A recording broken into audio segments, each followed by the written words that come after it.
At 17 years old, Vincent Keymer is German #1 and the 5th best junior in the world.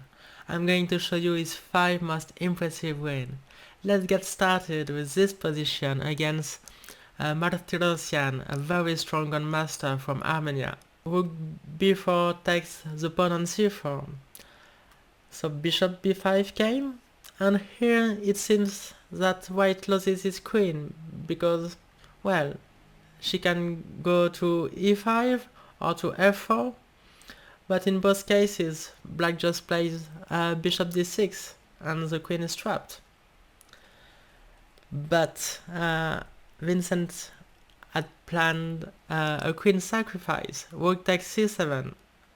Now black has to take the queen, because if queen takes c7 instead, then simply queen e5, and white is up one very important pawn, let's say. So not queen takes c7, but bishop takes e4.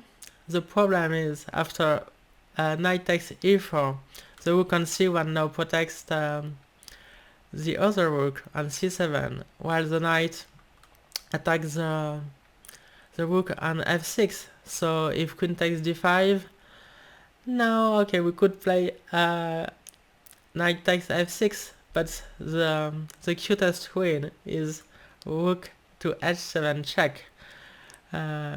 King takes, and now royal fork, knight takes f6 check. So Martirosyan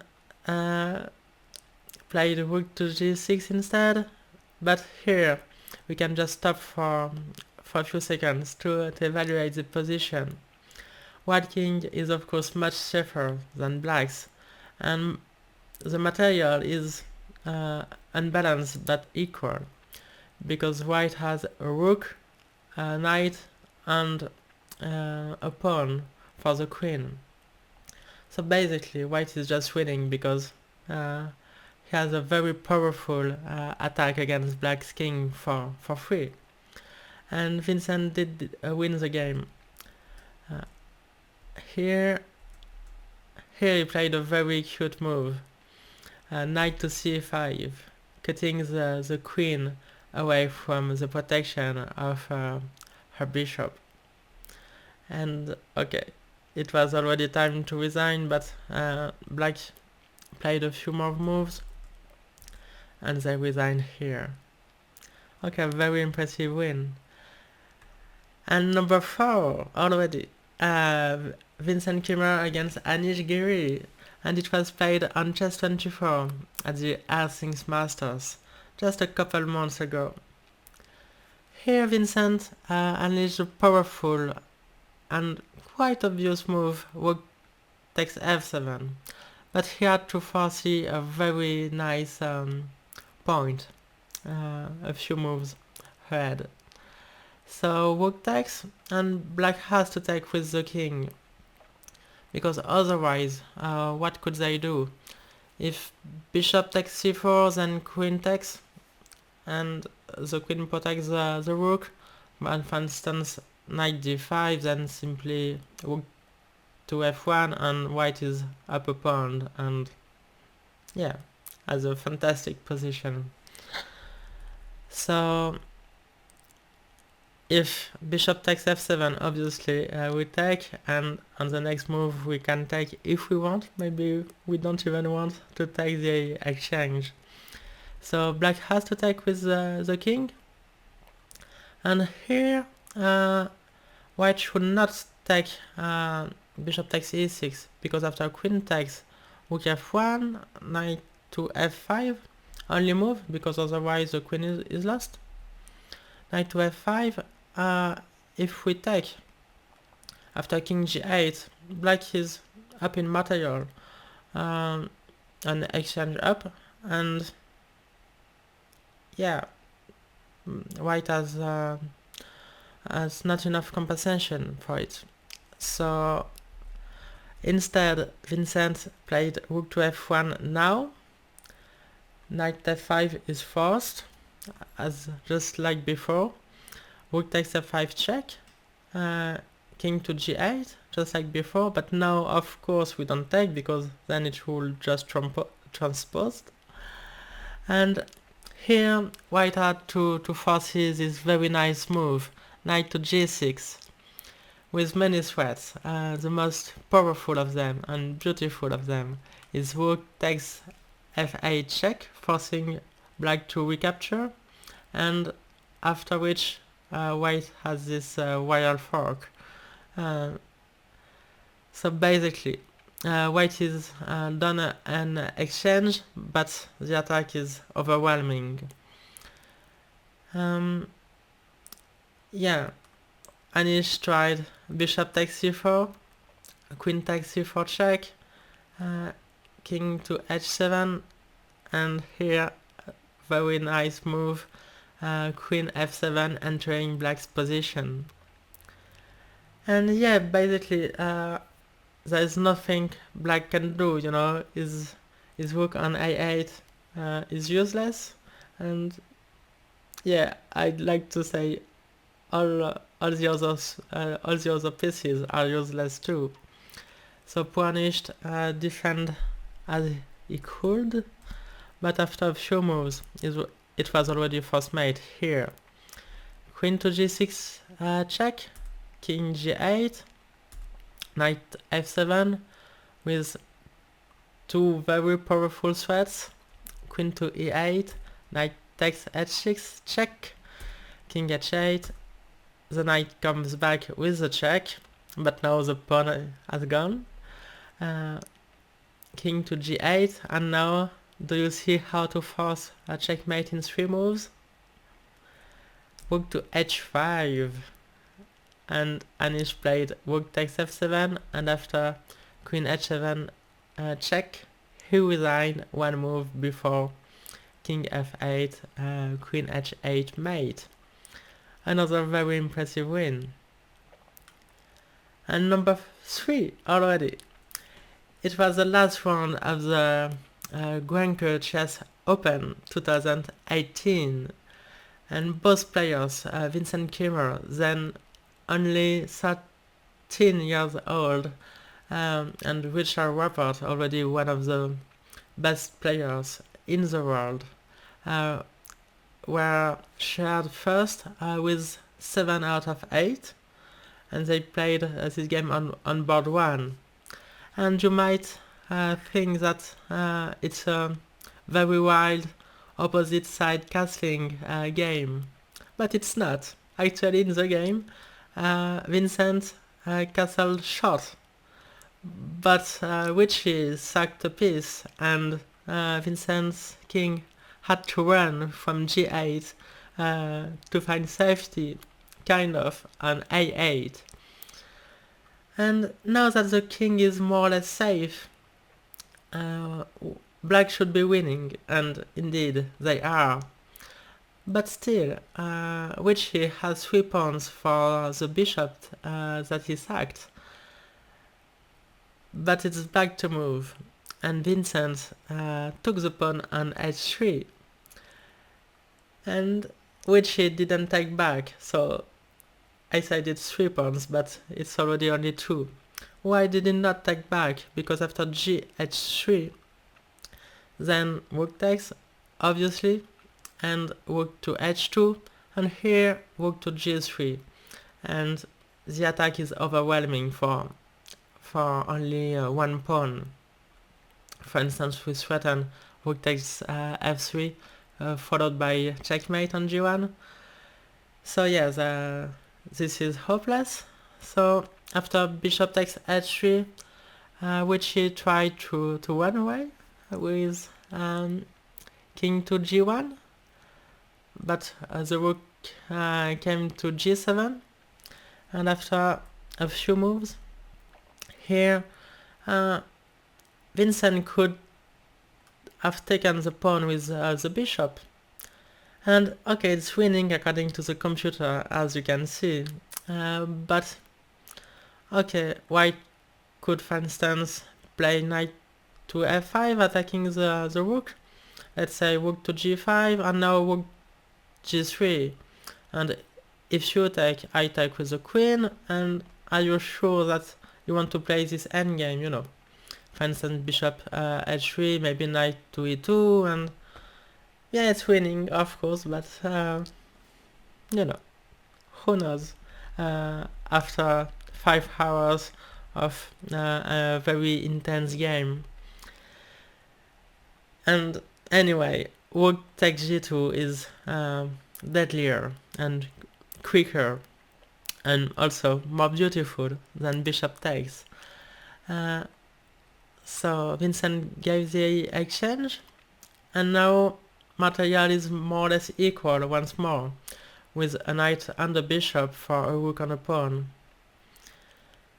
Here black gave a check on f1, the king ran to d2, and here a very cute move, a quiet one, bishop g4, threatening checkmate on d1. It seems it's game over, but black had to foresee that there's this check. You know, loose pieces drop off, as they say, and king a7. The queen takes the knight and protects the mate. So did Vincent blunder? Of course not, because queen f2, check, and we win the rook. So Richie Rapport resigned, and Vincent scored 8 out of 9 in this incredibly strong Open, Grenke Chess Open 2018. He won the tournament ahead of more than 40 grandmasters, including 4 27 plus grandmasters, and he was only 13 years old and only international master back then.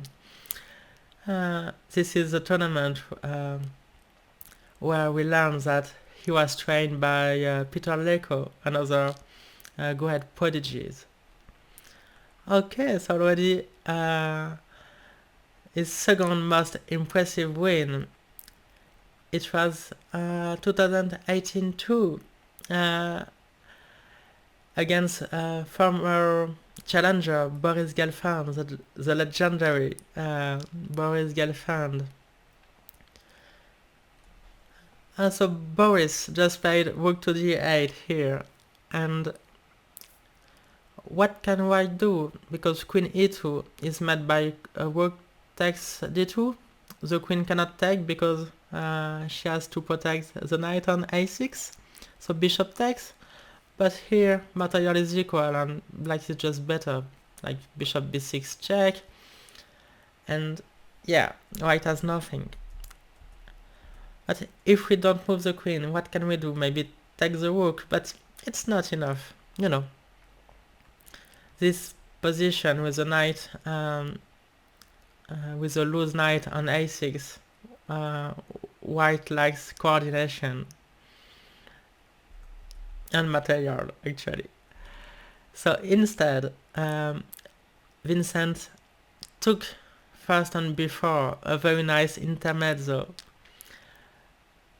Okay, here if black takes the queen, white obviously take back the queen on c6, and black has this very nice resource, bishop takes g3, with the idea that king takes is met by rook takes e3 with equal material. So black regains the pawn, but after king e2, rook takes d2 and king takes d2, the pawn on a7 is, how to say, in danger, in very big danger. Maybe it's not lost yet, but it should be in a few moves. And also we can see that white's king is much better than black's. So after knight takes b4, Boris didn't want to play this probably lost endgame, and instead he played queen to e6. But here Vincent, now he sight as his queen, with queen takes d8. Very powerful sacrifice now that the knight is on b4. Rook takes d8, King G7, yes. Bishop to D4, pinning the knight and threatening knight to D5. So we see that it was not about the pawn, it was about the knight not being on A6, but being on B4 instead. So here the position is lost, but Boris is Boris, you still have to beat him. And after king to H6, trying to run away from this deadly diagonal, G4 was a very good move. Knight D7, knight to D5, F5, rook to H8, a very good move. F takes E4, and now white has only one winning move. And you might think it's H4 with a very nice idea. Queen takes D5, G5, king to H5, and rook takes H7 checkmate.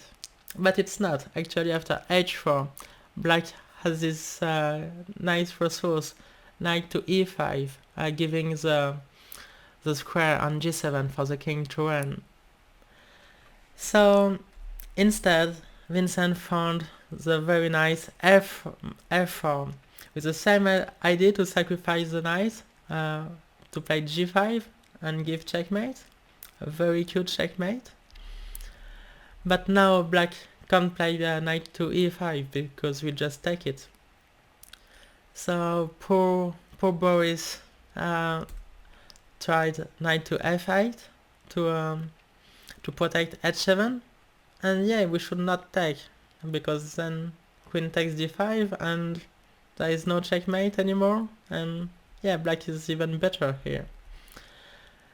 But Vincent played G5 check, the knight went to H5, knight F6 check, the king at least twice to run, but knight takes H7 and it's all over. And Boris played one final move, what we called a consolation check, but after bishop takes E3 he resigned finally. Yeah, fantastic win from Vincent Keymer. I think he was already 14 year old, but still incredibly young to play such an impressive win against a former challenger. Okay, so already you are going to see Vincent's most impressive win, at least according to me. It was the 5th round of the Grenke Chess Classic 2019 with all the best players in the world. Vincent qualified, of course, by winning the Open the previous year.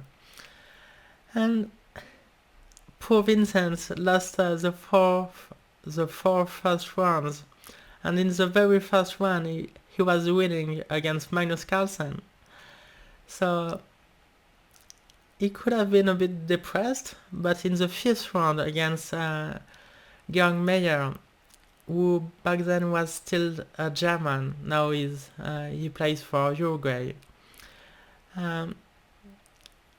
he showed all his class and a very good technique.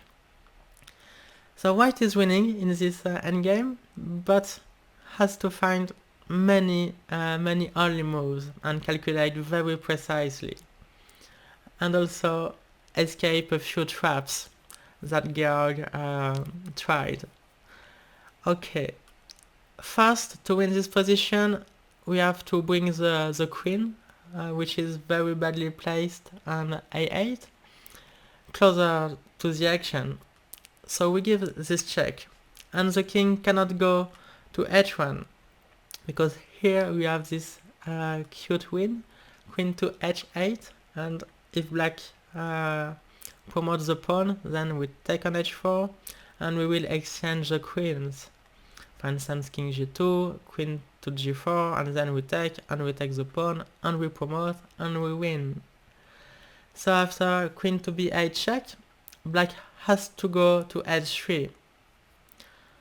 what can we do to prevent the promotion of the pawn? We could try queen to g8, but actually it's a mistake, because here black plays c4, and if we take the pawn, then g1 queen, and the problem is if we take, it's stalemate. But Vincent saw all that, and he played check. The king goes to h2. What else? The queen gives another check. King h3, queen d7 check, king h2, d6 check, e6 checks, e6 check, sorry, queen to e5. The king has to go to h3 once more, and here Vincent took a very deep think for 30 minutes.